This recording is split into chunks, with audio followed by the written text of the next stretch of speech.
Unlike yesterday, I couldn't just walk you guys over, so today I thought I'd bring you over via drone. We got a lot of rain in the area. We're gonna have snow by the weekend.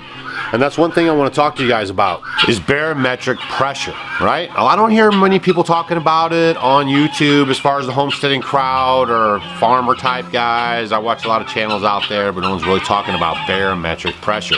If you guys are going to rate livestock on your homestead, then you're going to want to think about the barometric pressure, because more times than not, when there's a change in the barometric pressure and your livestock is due to, like in this case, lamb out, it'll actually cause them to lamb out. We always have lambs around here when the barometric pressure changes. When we ever have a cold front coming in or a warm front or something of that nature that changes the barometric pressure, boom, we have babies. Sure enough, yesterday a cold front was blowing through.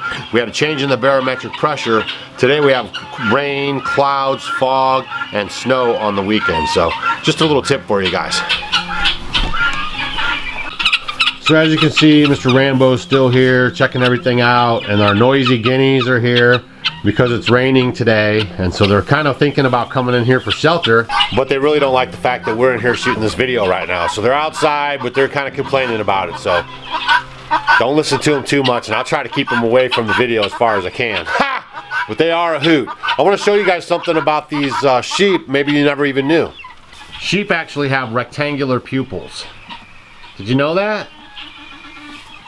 The only ones that have rectangular pupils are octopus, toads, and sheep. Don't be a camera hog now, buddy. I'm trying to give you some information here. Because they're a prey animal, that actually gives them almost 360 degrees of view. They can almost see all the way around them, and that helps keep all their heightened senses aware, so they don't get taken out. Ha! It's all by design by the creator, right? I love this stuff. But I thought you guys would enjoy that little bit of nugget right there. Also, see what he's doing right there with his head?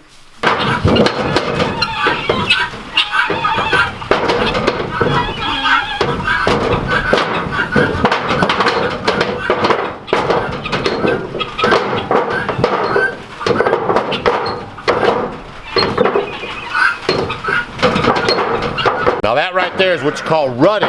And if they're rutting, that's when they're going to take you out. So if your animal, if you have a sheep and you have a ram, and he's doing this kind of stuff, that means he's rutting. This is like their mating time, and you know, this is when they're really anxious, and so they'll do this rutting.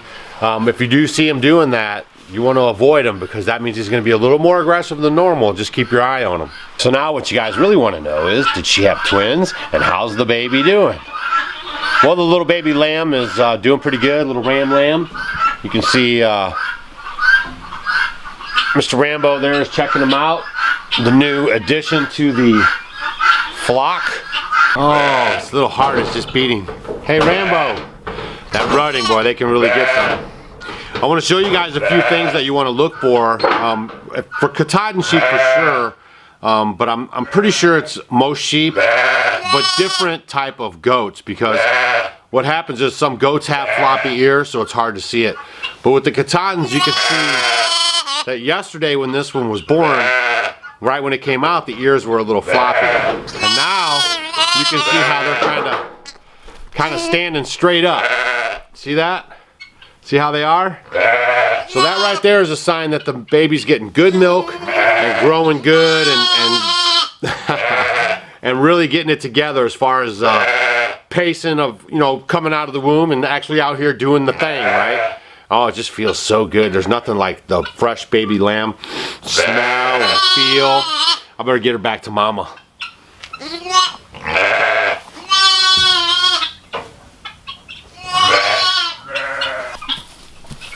I just love this stuff. Whenever you see that tail wagging, that means they're getting milk too. So you want to look for that good happy tail. Your animals will tell you everything if you just pay attention to them. I mean, just like with the ears standing up, and you could just tell by their demeanor, the way they lay around.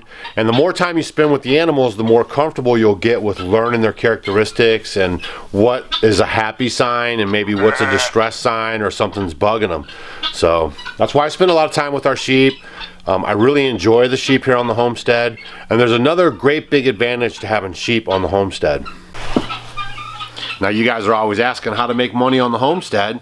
You could do it with sheep and goats. A small investment on your first kidding, you could actually, or lambing, you could actually double and even triple your money. So when you get a pair of ewes and one ram, usually the ewes will have one lamb the first time they have a birth. After that, they'll have doubles and triples. So you can actually take that $150 that you spend on a ewe, and in 1 year make your money back, and in 2 years double it, and in 3 years double it, double it, double it, double it. So it always is on the move for you. It's a great investment here on the homestead. Now we have several different paddocks. You have to keep in mind how much space you have, if you have the access to having pastures. I know a friend of ours was, they live in the desert, and they thought, sheep in the desert? That's going to require a lot more feed, so it might not be advantageous. All these things you have to consider when you're putting up your homestead or figuring out where you want to homestead. Some of you guys are even in your beginning search for a homestead. That's something to think about. How much is hay in the area? You know, round bales and square bales. How much is firewood in the area? How much is this? How much is that? You're going to need to know these things. You can't really be on a super good budget and have to buy firewood and then move to a place that charges $600 for a cord of firewood. Or you can't, do sheep and have no pasture and have to buy hay all the time in a place maybe a square bale runs $7 or $8. So this is a lot of things that you have to keep in mind as you guys are hunting for your homestead property and thinking about your setup. So obviously, in my opinion, sheep would not be conducive in a desert type of climate just because there's not enough for them to eat and you'd have to be shipping in food all the time. If the hay, which I highly doubt is going to be affordable because you're in an area where you can't get a lot of hay, but if the hay was affordable, then you might want to think about that. So those are a couple of tips I have around the old barnyard today. It's going to be raining here. Hope you guys have a nice weekend. Leave a comment down below if you thought she was going to have some doubles. I thought she was going to have a twin. You could see her sides move yesterday in the video. I'll leave a link down to that video in case you missed it. You can go watch that video and check it out. But her sides were kind of moving and you thought there was maybe like another lamb in there moving around. It turns out that's just the way they breathe. Right back past their ribs and right before their hip is where you'll see the indentation where their lungs are pulling in breath and letting it go. Everything's right back there. So that's pretty much what it was. But I'm having a good time living our homestead life. We left our house in the city 10 years ago. In case you're new to our channel, we live in a log cabin that we built ourselves with no public utilities, no solar power, no wind turbines, no electricity at all. We've used a generator for 10 years for power on demand. And you know, we found out that we just don't use that much power. Ha! So if you guys got any questions, leave them down below. Otherwise, hit that subscribe button on your way out. Give us a thumbs up, and we'll see you guys on the next video.